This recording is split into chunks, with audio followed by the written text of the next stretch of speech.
Good day.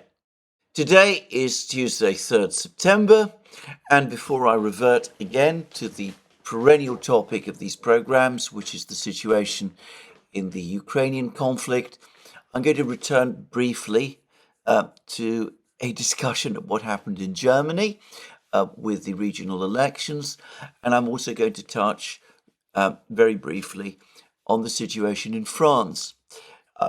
Now, the first thing I need to correct, is that I have been mispronouncing the name of the German politician who leads the Sarah Wagenknecht party. She is, in fact, Sarah Wagenknecht. I have not been pronouncing the K. This is whereas, in fact, the K in her name should be pronounced. Lots of people have pointed this out to me. I thank them all for this correction. I should say it is peculiarly embarrassing to myself because though I don't actually speak German, my wife, who is half German, speaks German fluently and was careful to remind me before I made the program about what the correct pronunciation of Sarah Wagenknecht's name should be. So I have absolutely no excuse for getting it wrong, and I'm very sorry, and apologies for the fact that I was, as I said, mispronouncing her name in the way that I was. Anyway, let's just deal with a few quick points about the situation in Germany and in France. Now, I read today a most astonishing article in The Guardian. In fact, it wasn't just an article, it was an editorial, and the title of the editorial was "The Guardian View on the Rise of the AfD. Winning an election won't mean it wins power." I found that a really baffling title. Maybe I'm very old-fashioned, but I had assumed that in the West, in the Western democracies, a party that won an election did proceed to win power. It seems that I'm old-fashioned and that in the new democratic systems that exist in the West, it's not who wins elections that matters, because elections can be won, but power nonetheless remains firmly in the hands of the losers. And this apparently is the new expression of democracy. Anyway, it is true, it is correct that there is at the moment in Germany a major effort to exclude the AfD from any role in regional government. And that despite the fact that in Thuringia it was unequivocally the biggest party, and in Saxony, of course, also it became not the biggest party, but almost tied with the CDU, which just edged ahead. I think this is a very pernicious reality, if I may say, in terms of the conduct of democracy. Democracy is something which is based on certain widely accepted rules. And I think that changing those rules in order to keep out of power parties that some people decide are anti-democratic can be an extremely risky thing and contradicts the essence of democracy as I've always understood it. And for the record, just to say again, I do not think that the AfD represents any sort of threat to German democracy. I think that excluding it in the kind of way that is being proposed is more likely to threaten democracy than applying the old rules of the game, which is to allow the winner in a regional election to assume control. Now, I say that for the moment at least, there is absolutely no prospect of the AfD winning enough votes in a German national election to form the government in Berlin, the federal government in Berlin. So I think the anxiety and the alarm about its rise is overstated, to say the least. And I think that there's absolutely no justification for the approach, as I said, that The Guardian is proposing. It is not, however, only the AfD that is threatened by this new fashionable doctrine that it's the losers who form governments after elections, not the winners. I was reading in another article in The Guardian, which appeared a few days ago, a long piece about the elections in France and about the political crisis that continues to take shape there. In that political crisis, as we discussed recently in a program that we did on the Duran, President Macron is digging in his heels. He is refusing to appoint the Rus Encircles, the proposed prime minister suggested by the left-wing parties that won the largest number of seats in the French National Assembly. He's refusing to accept her as the new prime minister of France. He is demanding instead, and now I think this is out in the open, that a new government be created on the basis of his party and the Republicans and various factions of the left, but excluding the biggest faction, which is the one, France Unbowed, led by Jean-Luc Mélenchon. And for the moment, there is a lot of protest about this on the left in France. A lot of people are protesting that this is completely wrong and entirely inappropriate, though I remain convinced that sooner or later Macron will get his way and what he wants will eventually happen. We will end up with a coalition made up of his party, the Republicans, and that part of the left which breaks away from Mélenchon. I understand that the former French president, François Hollande, who remains an influential member of the French Socialist Party, which, by the way, he played a not inconsiderable role in basically demolishing or discrediting. I understand anyway that François Hollande is now busy trying to get members of the Socialist Party to agree to the kind of coalition with Macron's party that Macron essentially wants. But that's not the point that I'm making in this program. I noticed that in this article about this political crisis in France, written by Regatta Diallo, this sentence appeared, and it refers to Macron. It said, Macron calling the vote, that's to say the election, was a dangerous gamble which took an unexpected turn, putting an ad hoc left-wing coalition in first place with the largest number of votes, but without the numbers to build a working majority in Parliament. Now, the problem I have with this sentence is that it isn't true, because the left parties taken together, all of them, the ad hoc left-wing coalition that Diallo refers to, did not win the largest number of votes in the French parliamentary elections. The party which won the largest number of votes in the French parliamentary elections was the Rassemblement National of Marine Le Pen, which, together with its various allies, won 33% of the vote. The left-wing coalition won around 25% of the vote. The reason it ended up with more seats in the French National Assembly than the Rassemblement National is because it entered into an unholy alliance, if you like, with Macron's party, where each of these two blocs agreed to stand down in seats where the other was ahead and where, if they each continued to keep their candidates, it was likely that the Rassemblement National would win.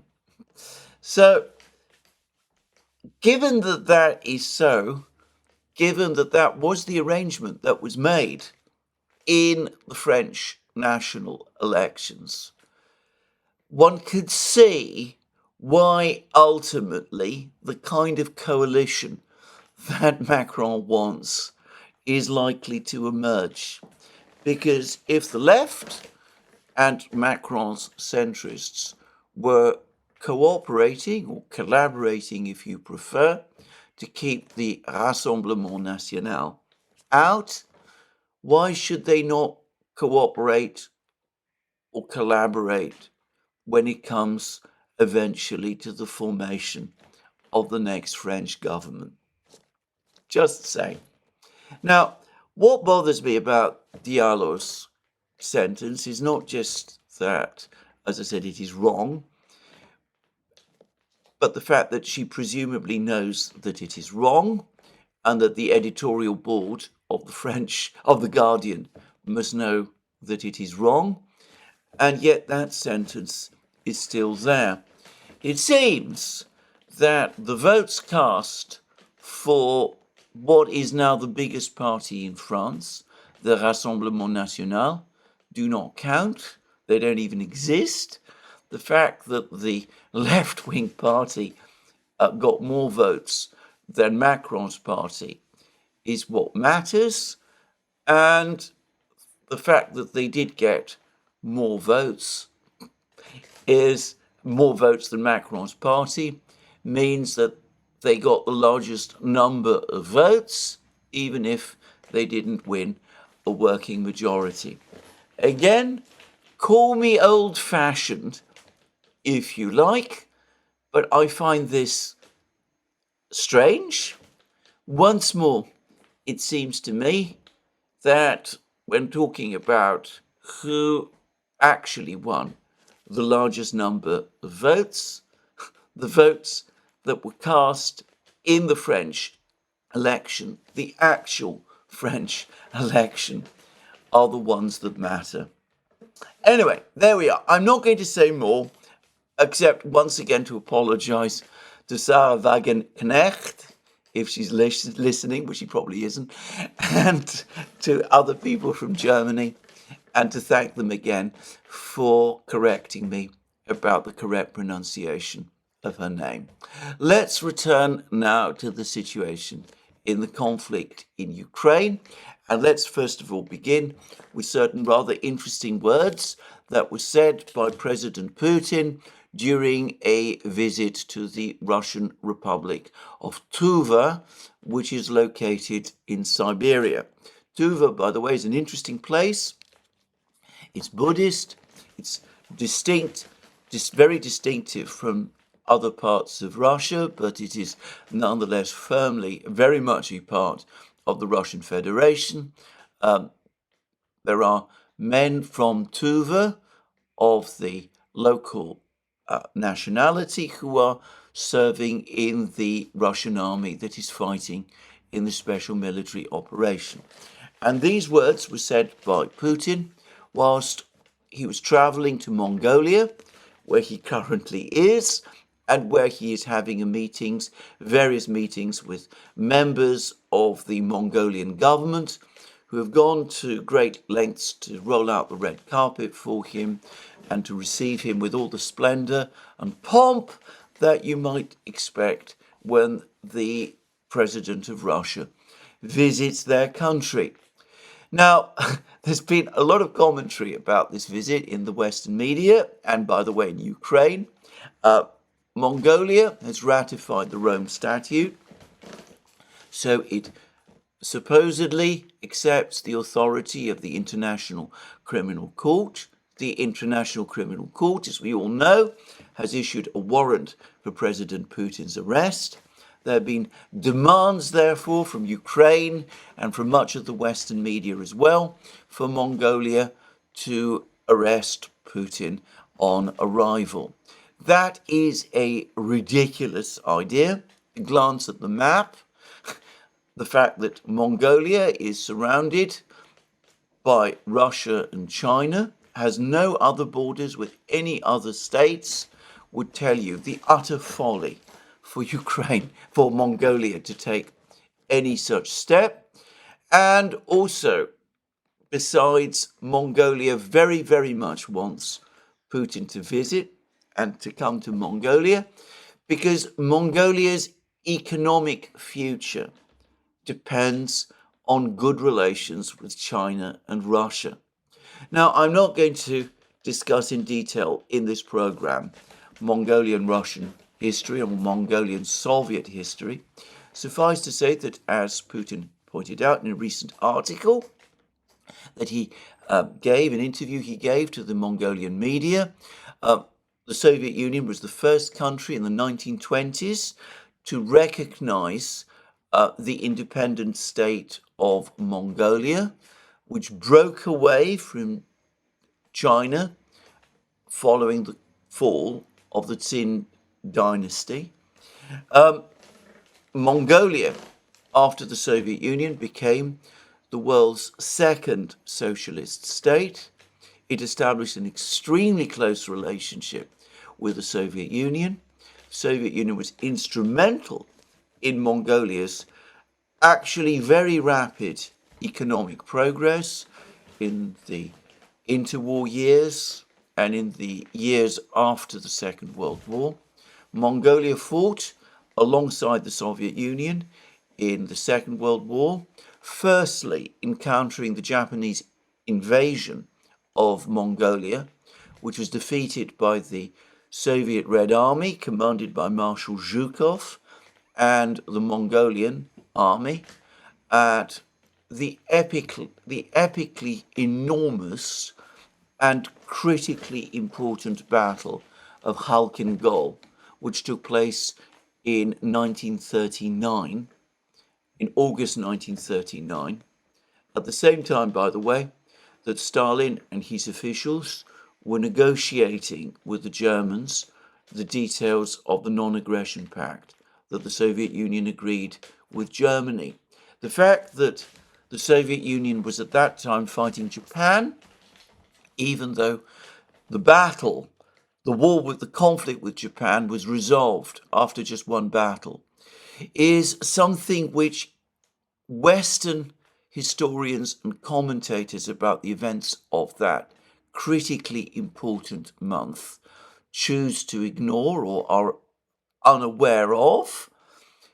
This despite the fact that for Stalin in Moscow and for the other Soviet officials, the events that were playing out in Mongolia must have been of absolutely critical importance and must have shaped to a great extent their perspectives about how to deal with the looming crisis and war that was developing in Europe.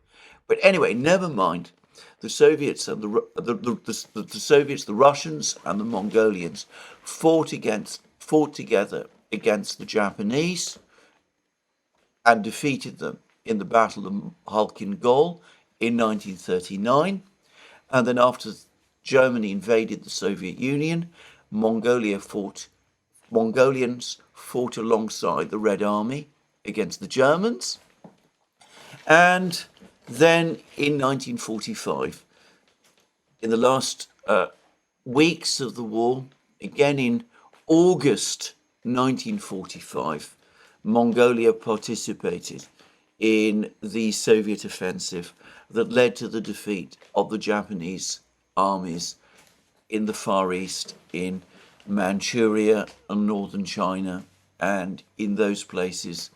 Another conflict which, in my experience, Westerners know rather little about. So there is a very, very strong connection between Mongolia and Russia, and though I have never been to Mongolia, I know quite a few people who have, surprisingly, including a British diplomat, and they all tell me that the relationship with Russia continues to be extremely important for Mongolia as it seeks to continue its development. And of course, Putin's visit to Mongolia is particularly important at this particular time because what he is principally doing, I suspect, is negotiating with the Mongolian authorities the terms of the transit for the new Power of Siberia 2 pipeline, which will send gas from Russia to China. This is a massive project that the Chinese and the Russians have agreed. Mongolia is going to be the transit state, and of course the Mongolians have a huge interest in it and in its success because they will obtain significant funding in terms of transit fees, which will enable Mongolia's economic development. And the Russians and the Chinese have an equal interest as well, because for both of these countries, the building of this pipeline is now very much an economic priority. So demanding that Mongolia, country with a population of 3.5 million people, even though its territory is enormous, that Mongolia risk its entire relationship with Russia and China by arresting Putin, as I said, is absolutely preposterous.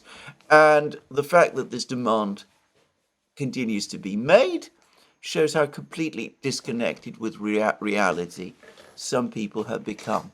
To my mind, this whole episode of Putin visiting Mongolia, being received in the way that he is, what it shows, again, is the enormous mistake that the International Criminal Court made in issuing the warrant against Putin.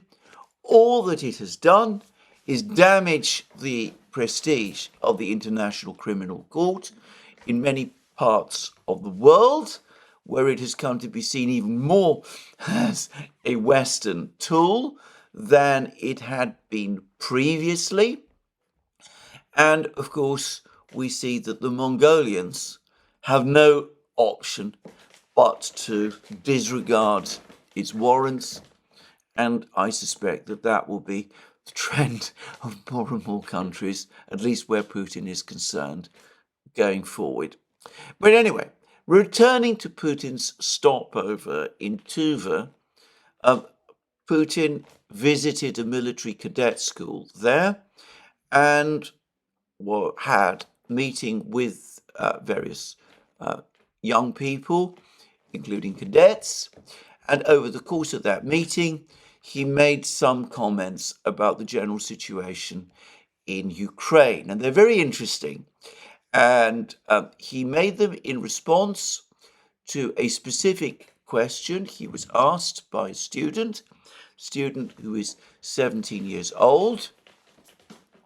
The student asked him about the special military operation, said that for the student it was particularly important because her father is serving in the military operation, the zone of the special military operation.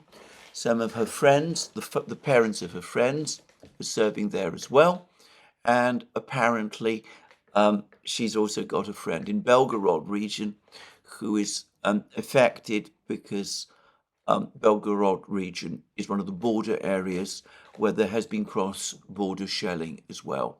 And then the student then went on to ask this question. There is a lot of contradictory information written on the internet. A lot is written about negotiations. I would like to ask you, as the main person, how are things going on there? And how can we, school children, help besides weaving camouflage nets and writing letters?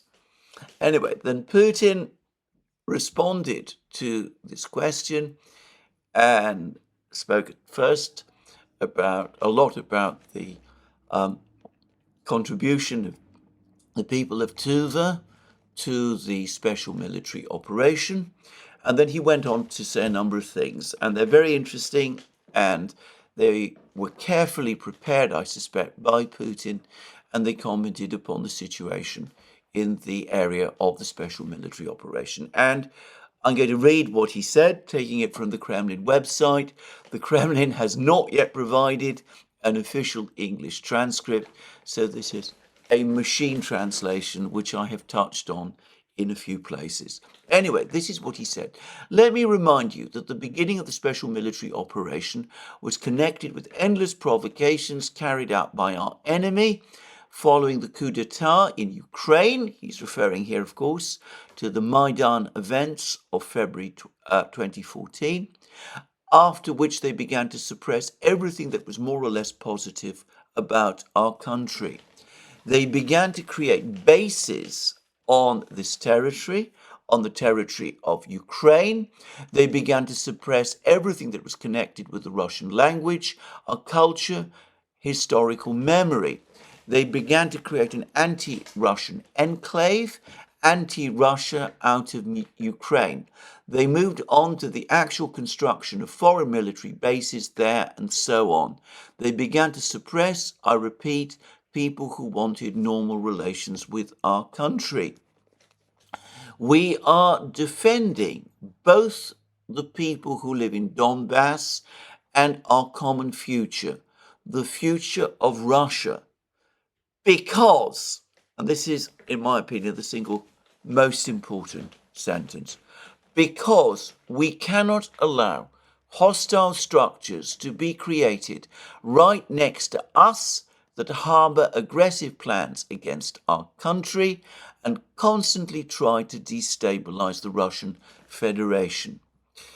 And then he talks about people of Tuva and how they contributed in the Second World War to the defeat of the noxious ideology that the Germans had at that time. And of course, he links that to what is going on in the conflict in Ukraine. And then he talks about peace talks. He says, regarding peace talks, I have always said that we want to resolve all contentious issues peacefully. You're still very young, but you read and know everything because it all began, the hot phase began, when our enemy threw out all agreements, and he's referring here obviously to the Minsk agreement, related to the possibility of a peaceful settlement in Donbass. They announced that they would not implement the so-called Minsk agreements when we agreed then on how we should further build relations with Ukraine and within Ukraine with those people who do not lose ties with our country, with Russia. No, they threw out all these agreements and began preparing for military operations, which they have always repeatedly carried out in Donbass. In fact, what did we begin to do to protect our people who live in this territory? Nevertheless, we have always advocated a peaceful settlement. What is happening now? After all, the current authorities are not legitimate, even by virtue of domestic legislation. They were supposed to hold presidential elections, but they refused to hold them, citing martial law, and this does not correspond to the basic law, the Constitution of Ukraine. What does this lead to? If the fighting stops, the Ukrainian authorities will have to lift martial law. And after lifting martial law, presidential elections must be held immediately, and the current authorities are clearly not ready for this because they have little chance of being elected. Therefore, they are not interested in ending the war, so they carried out this provocation in Kursk region, and before that they tried to carry out the same provocation in Belgorod region where your friend lives. I think it is primarily connected with this. And the plan was to stop our offensive actions in the main areas in Donbass. The result is known. Yes, of course, first of all, this concerns our people people are going through difficult trials, especially in Kursk region. But the main task that the enemy set for itself, to stop our offensive in Donbass, they did not achieve. Moreover, now we're not talking about advancing 200 or 300 meters at a time. We have not had such a pace of advance in Donbass for a long time.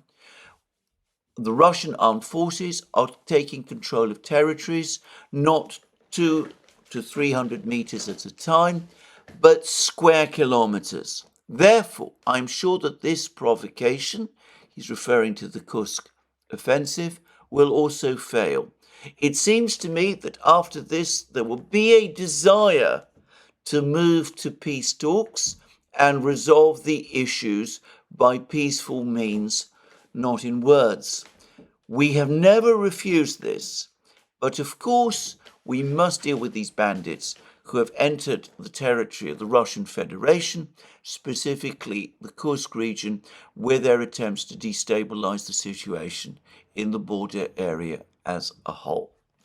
So I take what Putin is saying here to mean this, that once the Kursk offensive has failed and the Ukrainians have been pushed out, the Russian advance in Donbass will continue, and then the Ukrainians, having failed in Kursk, will resume the rhetoric about peace negotiations. And at that point, the Russians, who have never refused negotiations, might at that stage have to agree to sit down and talk to the Ukrainians. But Putin does not believe that a negotiated solution can be found, because the entire existence of the Ukrainian government, of the regime, as he would put it, in Kiev, now hinges on the prolongation of the war. If the war ends and peaceful conditions were to return to Ukraine, then the existing government, the existing power structure in Kiev would collapse, and he clearly doesn't believe that the Ukrainians would ever agree to that. Further, from a Russian point of view, the only basis upon which the war can end is one where the Russians are convinced, are absolutely sure that Ukraine no longer will pose any sort of threat to Russia. To repeat, as I said, what I consider to be his key words, the Russians must continue to fight, because for the moment Ukraine is basically structured as a kind of anti-Russia. It's a threat to Russia itself, and until that happens, until that threat is once and for all removed, Russia cannot enjoy true peace. We are defending both the people who live in Donbass and our common future, the future of Russia, because we cannot allow hostile structures to be created right next to us that harbor aggressive plans against our country and constantly try to destabilize the Russian Federation. Now, that, to my mind, sets the bar at a level where a peaceful negotiation is impossible, because I cannot imagine any government, any political force in Kiev accepting peace on these sort of terms. What it would require is some degree of what the Ukrainians would regard as subjugation of Ukraine to Russia, or at the very least, subordination of Ukraine to Russian security interests. And the one thing that the Ukrainians will not agree to, ever, is that, and of course they're not prepared anyway to retreat from a millimetre of their territory. So Putin does not believe, so far as I can tell, that negotiations will happen. He says he's never refused negotiations, but the bar that he's setting for negotiations is impossibly high. At least the Ukrainians themselves, the Ukrainian leadership, would consider them impossibly high. I think he is right. I think at some point over the next few weeks, once Pokrovsk and Selidovo and Ukrainsk and Kurakovo and Chasiv Yar and all of these other places fall, and under the intense pressure of the United States and all of that, we're going to see a pendulum shift back in Ukraine towards talk about negotiations, but the Ukrainians will not really be seeking negotiations, at least not the kind of negotiations that the Russians are interested in. They will once again, as Ambassador Polyansky pointed out in the interview that he gave to Glenn Deason and myself on the Duran about a week ago, sooner or later they will fall back on Zelensky's peace formula, which the Russians have made clear they consider completely unacceptable. I don't think I've come to this conclusion slowly, far more slowly than many others. I don't think this war is going to end in negotiations. I think it is going to end on the battlefronts. And to repeat the point that I was making in my program yesterday, I think that the Russians are now on the brink of acknowledging that, and that they will soon, at some point, have to start thinking about what happens once that military victory is achieved and how the situation in Ukraine is to be organized thereafter. Anyway, those interesting words from Putin. We see that, as always with Putin, he plays his cards very closely. He's very careful not to cut off any bridges or to say things which people in Beijing and Delhi and Brasilia and all of these other places might be embarrassed by. He is playing, by the way, in my opinion, a very similar game to the one that another lawyer politician, Abraham Lincoln, once played during the American War of Independence. Lincoln repeatedly went out of his way to make all kinds of reasonable statements suggesting that he was open to some kind of reasonable settlement with the South. He was very skilled, always, at pitching these reasonable offers at just a point above what the South would accept. And that continued right through the war until the South entirely collapsed. And I suspect that we're going to find ourselves in exactly the same situation with this war in Ukraine. Putin is doing the same thing as Lincoln did. That's not to say that his proposals for negotiations aren't real, but I think he now knows and has always known deep down that the Ukrainians will never agree to the kind of terms that he is demanding. Anyway, let's move on and let's talk about the situation on the battlefronts, because it is becoming very interesting to see how things are developing, and they're developing, continue to develop extremely fast. Now, before I actually talk about the exact detail of events on the battlefield, I'm going to turn to someone I don't usually go to, who is David Axe, who writes about the war from Forbes. I found that David Axe is an interesting commentator in some ways, because he's very well informed in some respects about events, but despite the fact that he does possess a great deal of information, he has an extraordinary disrespect for Russian capabilities and is someone who has an almost, well, an unquenchable belief in the prowess and superiority of the Ukrainians, which makes him always accept accounts from the Ukrainians as true, and which also always makes him put the most optimistic possible spin on events on the battlefronts in Ukraine. I've chosen my words very carefully when discussing David Axe. I might have expressed my feelings much more strongly.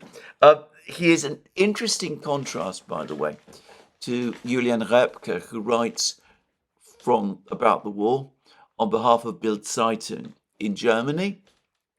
Julian Repke is at least as fervid in his support of Ukraine as David Axe is, but he has, in my opinion, a much, much more objective understanding of the situation on the battlefronts. Anyway, even David Axe has to understands how critically bad the situation for Ukraine has become in the battle areas in the Pokrovsk area. And he writes this: as a strong force, Russian force with potentially tens of thousands of troops has closed in within 6 miles of Pokrovsk, it has bypassed a strong Ukrainian force holding the lines between the village of Memrik and the Volcha River, threading to north to south 3 miles east of Memrik. Now, whatever force he's talking about, Ukrainian force he's talking about, it is not a force that numbers tens of thousands of men. This is just saying. Anyway, he then says that the result is an exposed salient jutting eastwards into the Russian lines. He means a salient that reaches as far as the outskirts, the western outskirts of the village of Nivolskoye, north of Krasnogorovka, which is, of course, under Russian control. Anyway, he says that the result is an exposed salient jutting eastwards into the Russian line, a salient that with a few decisive Russian maneuvers could turn into a trap for hundreds of Ukrainian troops. And then he provides us with details of the forces, the Ukrainian units that find themselves in this potential trap. Inside the salient, elements of the 59th Motorized Infantry Brigade, 68th Jaeger Brigade, 117th Territorial Defense Brigade, and 15th National Guard Brigade. It's a significant force, but one whose integrity depends on the 25th Airborne Brigade, which defends the village, it's not a village, the small town of Ukrainsk on the salient's northern corner. And he says that if the 25th Airborne Brigade, with its German-made Marder fighting vehicles, does not stop the enemy near Ukrainsk, the retreat could result in encirclement by the enemy. And this is a quote from the Ukrainian Center for Defense Strategies. Parts of at least 4 Ukrainian brigades would be surrounded by the Russians south of Pokrovsk. And then he says this, the Ukrainians might retreat from this territory. I am sure, by the way, that they already are. And he says that quitting the salient would cede 30 square kilometers to the Russians, but would preserve entire Ukrainian battalions at a critical moment. And he then says that the more optimistic Ukrainian assessments of the fighting around Pokrovsk to detect a slowdown in Russian advance, one that could give Ukrainians time and space to shore up their defences and logistics and save the city. We will come to that shortly. I think that this is somewhat optimistic, but anyway. He then goes on to say that losing parts of 4 brigades inside the salients would be catastrophic for the Ukrainians. What he doesn't ask is, for me, the obvious question, which is, what are these Ukrainian troops doing there at all? We're talking about an area of open fields north of Krasnogorovka, south of Pervomaisky and Itailovo, west of Novoskoye. They're holding empty space. Yes, it might amount to 30 square kilometers, but it is 30 square kilometers of nothing. Time and again, I find myself looking at Ukrainian decisions, military decisions, which I simply do not understand. Far from the Ukrainians achieving anything by keeping their troops in such numbers there, we now have a situation where supposedly they are at risk of being encircled. Well, to anticipate, I think that the Ukrainians are following David Axe's advice, if you like to put it that way. I think they are indeed retreating from these areas. I think they're retreating in a hurry. And I think that, again, burning up an elite unit like the 25th Airborne Brigade to fight for a tiny place, a small place like Ukrainsk with a population of just 10,000 is another exercise in futility. Julian Repke, much more sane and rational and objective in his assessments of the fighting. He's saying that mentally, the Ukrainian forces in the Pokrovsk area have understand already that Pokrovsk, this whole area, is going to be lost. It might take a little time, but that the right thing to do is to prepare not for the defense of Pokrovsk, which is already effectively lost, but rather to start thinking of the defense of the far more important town, which the Russians will reach probably in a few weeks or months, which is, of course, Dnipropetrovsk for the Russians, the great industrial city on the banks of the Dnieper River. Anyway, let's press on now and discuss what's going on the actual battlefronts. The first thing to say is that whether the 72nd Brigade has been withdrawn from Vuhledar or is still there, I don't know, but it looks as if Ukrainian defenses around Vuhledar are collapsing. We've had 2 reports about the situation near Vuhledar from the Russian news agency, the official Russian news agency TASS. The first report reads, another Ukrainian supply route cut off near Vuhledar, and the source stressed that the road had served as one of several key arteries on that frontline section, and that the report reads as follows. The Velikaya Novoselka Vuhledar highway, which served as the supply line for the Ukrainian Armed Forces Vuhledar battle group, has been cut, security forces in the Donetsk People's Republic told TASS. Our units cut off the Velikaya Novoselka Vuhledar highway.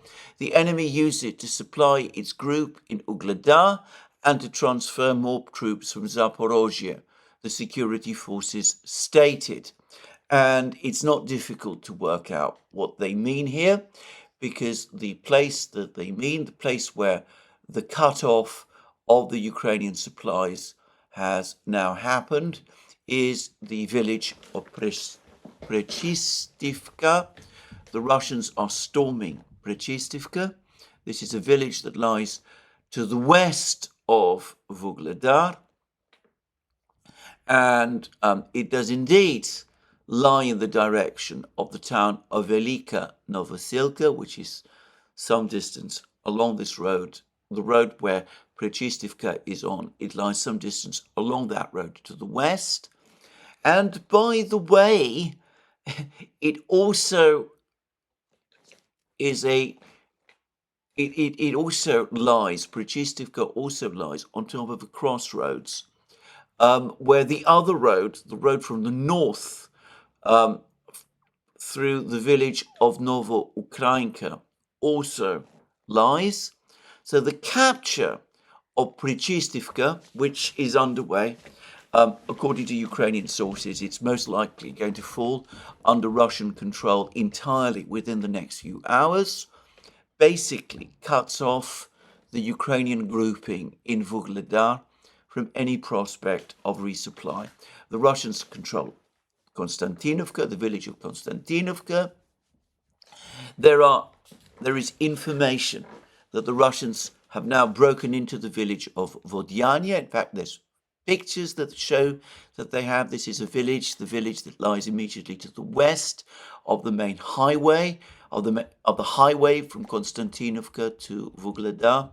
That the Russians have broken into that village and that they're storming the village. Probably the capture of the village will also take them no more than a few hours.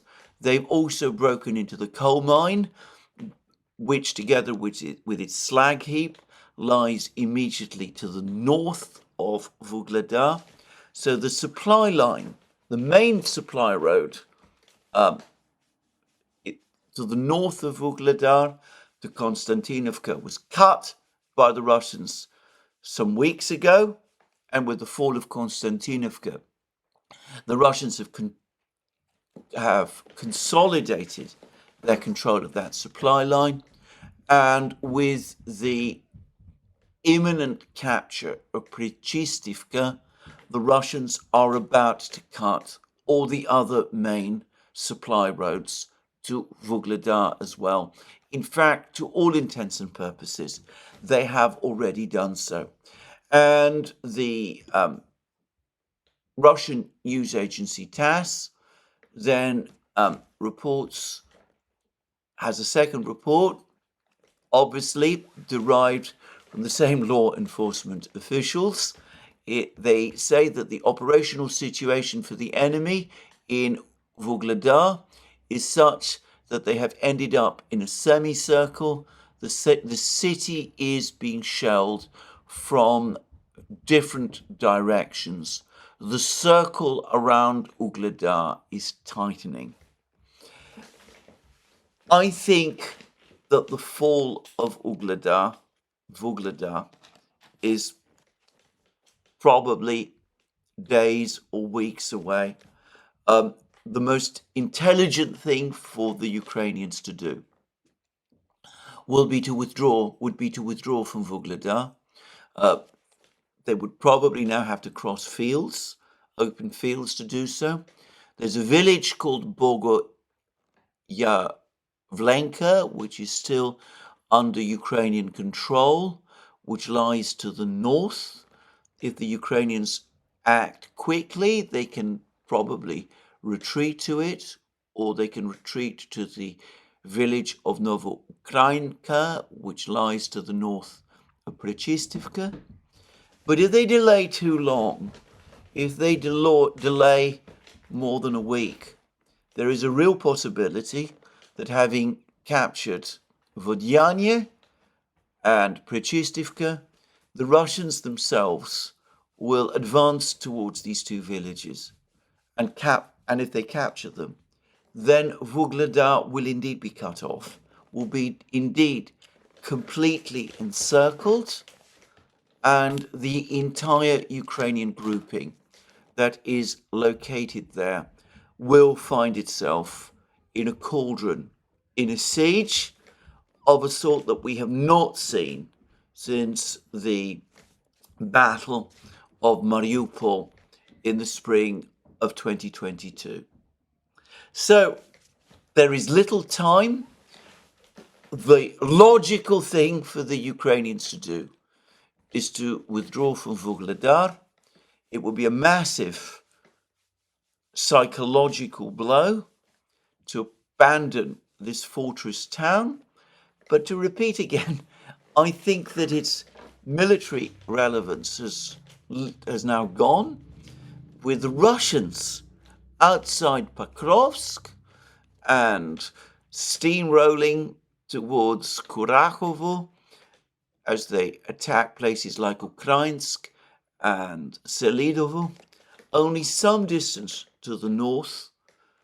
The priority for the Ukrainians in this whole area of southern Donbass is to avoid encirclement and destruction, and to retreat to those places which can be defended, which, as Julian Rabka says, ultimately must mean Dnipro and the important places nearby, like Pavlograd. Just saying. Anyway, let's move on and discuss what's actually happening now in the Pokrovsk area. There is still a great deal of uncertainty as to what exactly is going on in the area, in the towns of Selidovo and Ukrainsk. In terms of the fighting in Selidovo, the Ukrainians have been churning out drone footage of fighting that took place in the last week of August in the battle for the village of Mikhailovka, which lies immediately to the east of Selidovo. The Russians, of course, have captured Mikhailovka, so all this footage is now historic. It doesn't tell us anything much about what is going on in Selidovo itself. Some people claim that they see fire anomalies on the edge, the westernmost edge of Mikhailovka, which I'm sure is true, and no doubt it's quite plausible that there are some Ukrainian troops cut off and still fighting there. But there are other reports that the Russians have pushed much more deeply into Selidovo, that they've now occupied a hospital building in the south of Selidovo, that Ukrainian counterattacks in the Selidovo area have been repelled, and that the Russians are therefore able to advance and move further towards the eventual capture of this important town. Perhaps an even more consequential battle is the one that's happening around Ukrainsk, and not just Ukrainsk, but also the villages located around Ukrainsk. This morning, there was confirmation from various Ukrainian sources as well as Russian ones that the Russians have indeed entered the village of Zelanye Pershe that lies to the south of Galitsinivka and Dolinivka, which the Russians captured a few days ago. And of course, if the Russians capture Zelanye Pershe, which they almost certainly will, no doubt they will move on further south and capture the next village, which is Zelanye Drucha.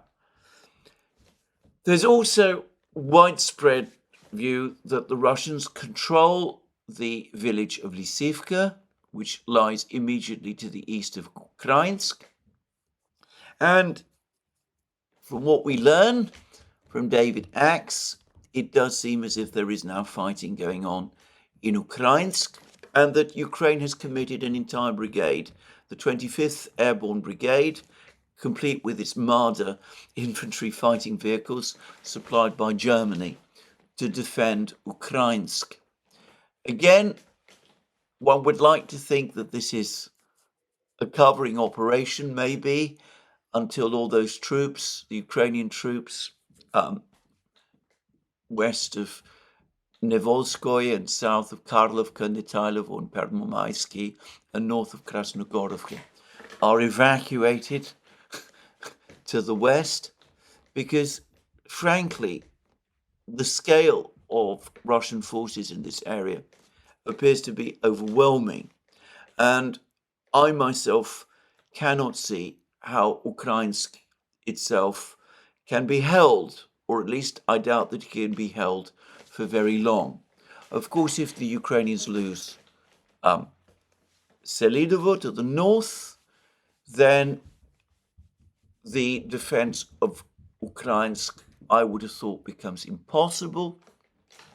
And the Russians, anyway, would in that case be able to move on and would be able to capture a string of villages further to the west. And by the way, if the Russians are able to do that, then of course they can take further steps, they can advance, they continue to advance further west, and though the distance is considerable, they could in theory move on and go through various relatively small places until they eventually arrive at the Dnieper and the city of Zaporozhye, which lies some distance to the south of Dnipro. Of course, the reality is that the Russians are much more likely, if they really got plans to advance towards Zaporozhye, to advance from the south. And there are reports that the Russians are indeed planning an offensive in the south, that they're starting operations towards Velika Novosilka, west of Vuhledar, that they're starting an offensive in that direction from Orozhaine, which they have recently recaptured. And of course, there's also rumors that eventually they might begin an offensive northwards towards Orechov from Rabotino, which of course they've also recaptured. It's important to remember that the single biggest Russian army group, which is one commanded by General Teplinsky, and which numbers 130,000 men, according to the Ukrainians, is precisely in this area, in Zaporozhye and Kherson region. And for the moment, at least, it has not been committed to the battle.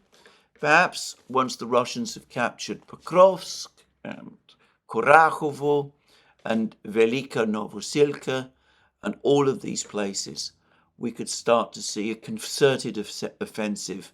This particular Russian army group might finally be activated. It might launch an advance towards Orechov and Gulyapolye, which in conjunction with Russian advances westwards from Kurakhovo and Pokrovsk might eventually take us to the Dnieper, to Zaporozhye itself, and also maybe to Dnipro. But we're running far ahead of ourselves in these places, and we must wait and see. We've got a long way to go before that sort of situation arises. Well, what is going on in the meantime in the Pokrovsk area? Well, the Ukrainians are undoubtedly trying to deploy more troops to Pokrovsk. And there are reports that they are now draining what is left of their reserves as they rush whatever they can to try to hold Pokrovsk. And we're going to have an attempt by the Ukrainians to hold the Russians in Pokrovsk, and there will probably be an intense battle for the town. But again, the Ukrainians, it seems to me, are trying to hold back a steamroller because if we're talking about Pokrovsk, the Russians, as I said, are probably in the process of clearing, well, they are in the process of clearing Selidovo and Ukrainsk and all of these other places. They control Novogrodivka. They control almost certainly Grodivka itself. They have all the villages that are located immediately to the east of Pokrovsk, except that they still have to clear up the villages on the highway from Pokrovsk to Konstantinovka, villages like Vozviženka, Yelizavetivka, Malinivka, Novoekonomichne, which they will undoubtedly do. And then, of course, they will be in a position to attack Pokrovsk itself. And if you look at a map of Pokrovsk, you realize very quickly that it's almost certainly undefendable, that there simply aren't the means. There isn't the operational depth, the density of villages and fortified positions around Pokrovsk to make the kind of stand in Pokrovsk that the Ukrainians have made in other places. And of course, if we're talking about battles before the fall of Avdiivka, the Russians weren't able to deploy their air force in Bakhmut and places like that. They can now, and they are doing so now. And they also have apparently an overwhelming superiority in missiles and drones, something which again they didn't have when the battles for Bakhmut were taking place a year and a few months ago. So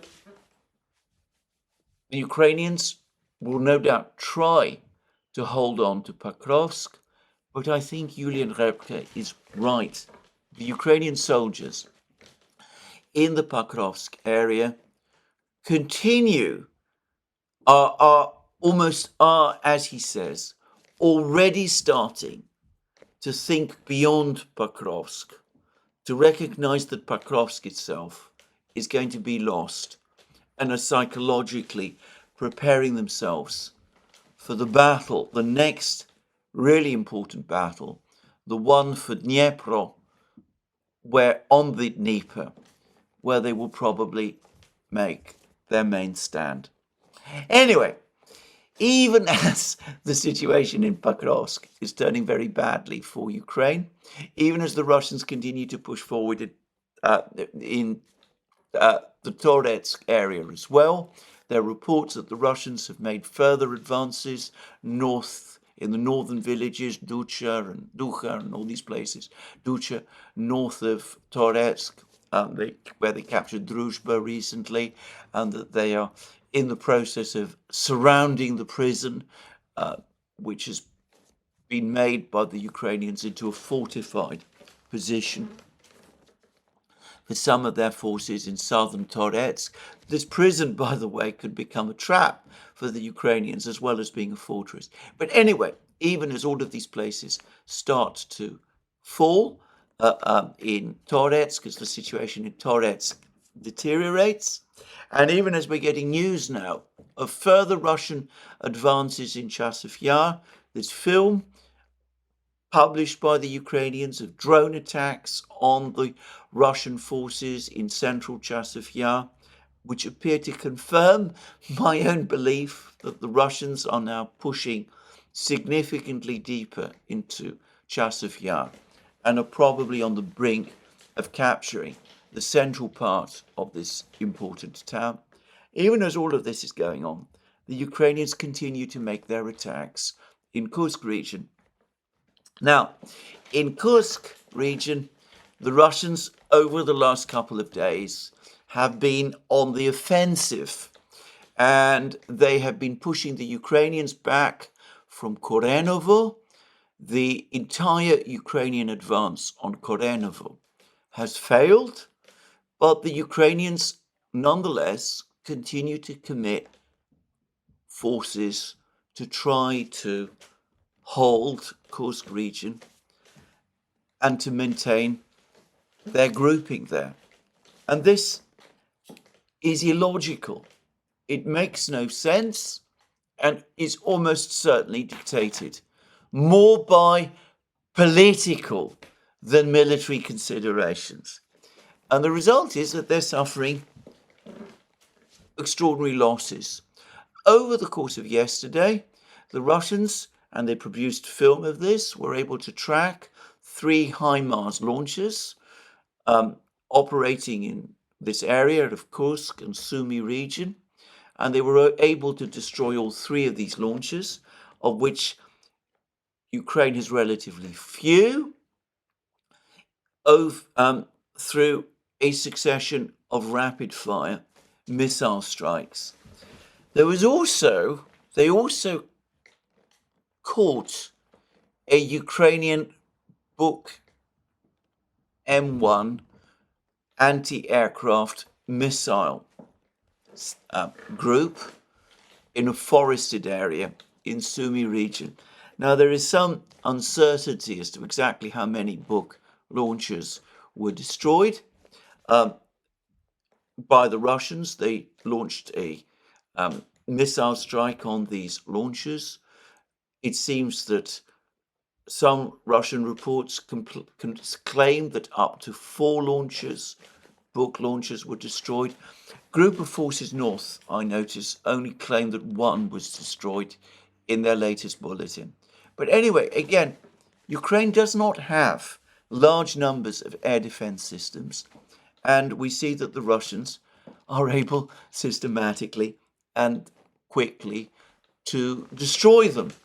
So, what is Ukraine doing by sending this equipment, these HIMARS launchers and these Buk launchers, so close to the Russian border?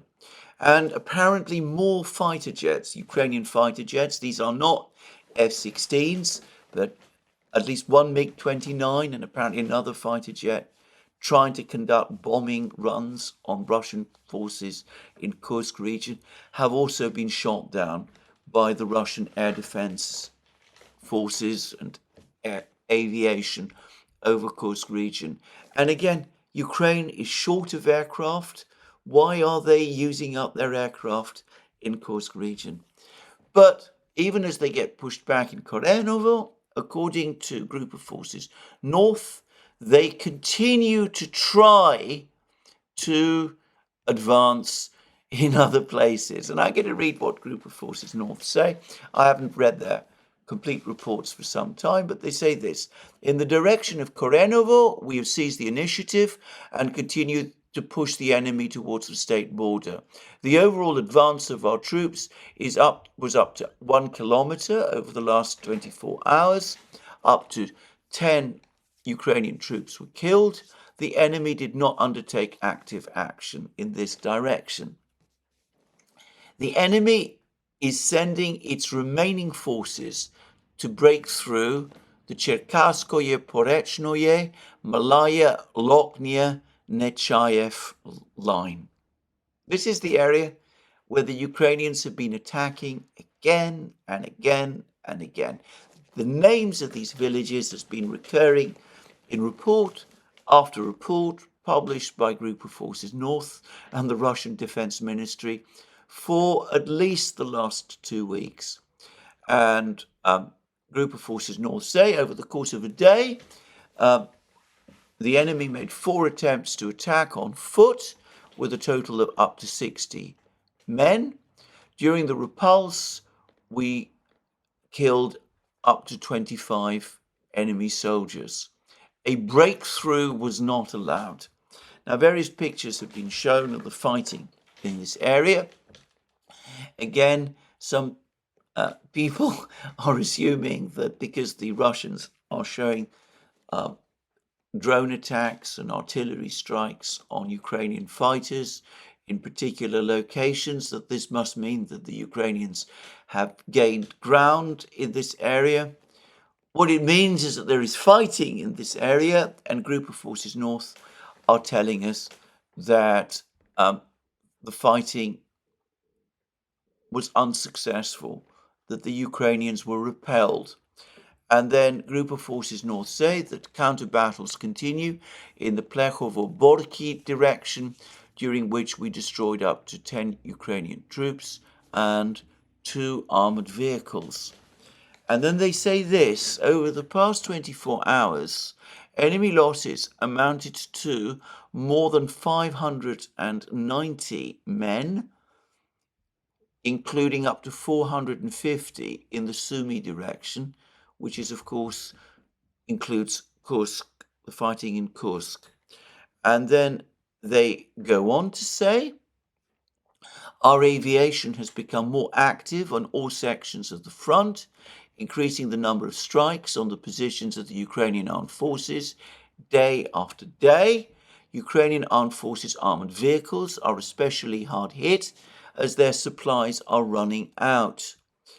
The past 24 hours have set a record in the number of enemy troops we have destroyed. This is largely due to the shortage of armored vehicles, the desire of the Ukrainian Armed Forces command staff to curry favor with their superiors, in other words, with Zelensky, and receive medals for the destruction of another platoon of untrained, mobilized soldiers. So they're saying that the Ukrainians continue to throw poorly trained men into battle. They're not protected because they're not able to advance in armored vehicles because most of them have been destroyed. And the result is that Ukrainian losses in Kursk and Sumy are rising.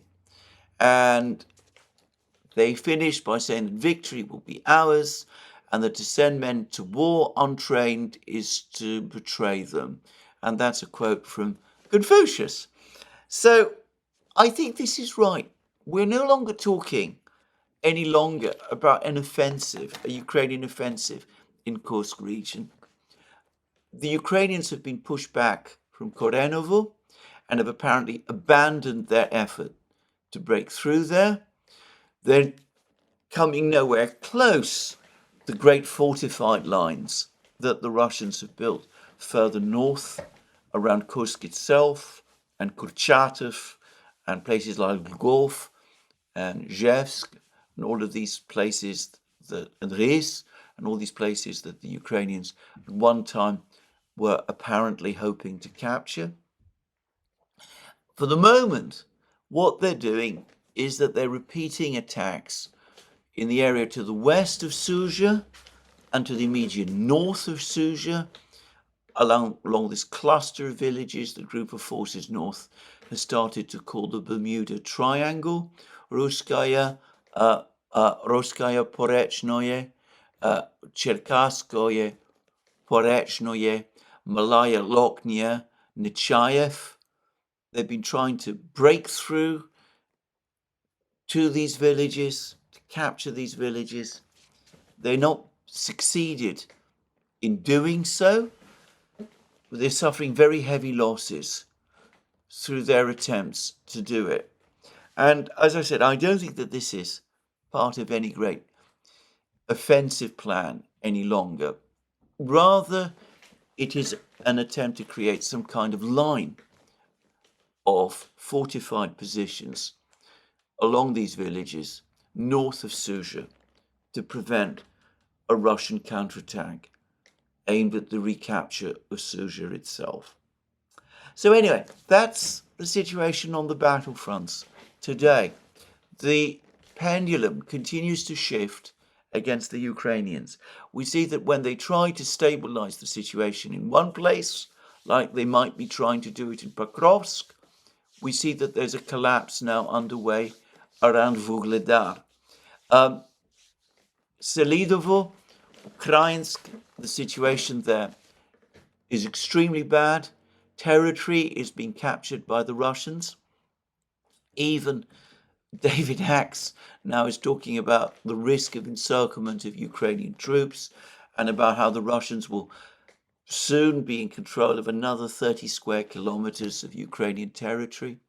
The Russians outside Pokrovsk, they've probably now stabilized control of the great supply road from Donetsk city to Pokrovsk itself, which they can use to send supplies of men and materials to assist them in their offensive against Pokrovsk. and it's likely that in about 10 days' time, the battle for Pokrovsk will start in earnest. Putin believes, and I'm sure he's right, that once the Ukrainians are driven out of Kursk, which will probably take several weeks, and perhaps after Pokrovsk fell, we will start to hear more talk from Ukraine about negotiations. But he set out what his conditions are. He set them out on in June when he addressed the Foreign Ministry Board. He says he's not even interested in negotiations with the Ukrainians at the moment. But if the Ukrainians start talking about negotiations, well, he set out his stall. He said this is what they have to do. But he clearly doesn't, in my opinion, expect negotiations.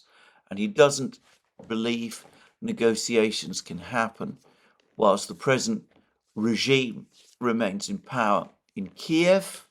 And I don't myself believe that any successor regime, assuming Zelensky stands down, would be willing to negotiate either. And I think that soon we will see a military outcome to this war. And I don't think there is any other outcome now that can happen. Meanwhile, Putin visits Mongolia, builds his pipelines to China. The BRICS summit looms just over the horizon. Turkey has announced that it wants to join BRICS. Algeria has been granted permission to participate in the BRICS Bank. All sorts of pieces continue to move on the geopolitical chessboard. And in the meantime, in the West, we see problems in Germany, problems in France, problems in the United States and in Britain as well, and no real sign of any plan or idea about what to do as the geopolitical situation deteriorates. Well, this is where I end my program today. More from me soon. Let me remind you again that you can find all our programs again on our various platforms, Locals, Rumble and X. You can support our work by Patreon and subscribe. Start by going to our shop, links under this video. And please remember, if you've liked this video, to click the like button and to check your subscription to this channel. That's me for today. More from me soon. Have a very good day.